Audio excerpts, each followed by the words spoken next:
La question de la précision ne doit plus être focalisée sur la question de l'heure de naissance, mais sur la question de la date des événements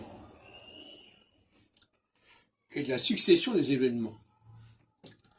Et c'est ce suivi de dates qui me paraît intéressant.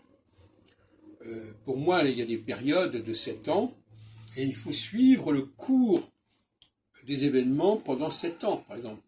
Dans quelle direction ça va, à quel moment le processus est en train de se dévier parce qu'on approche de la phase suivante, par exemple.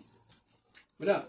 Donc il y a une nécessité. Alors évidemment, pour l'astrologue moyen, c'est beaucoup plus simple d'avoir une date de naissance. Parce que lui demander d'intégrer des dates successives au niveau social, historique, c'était au-dessus de ses moyens.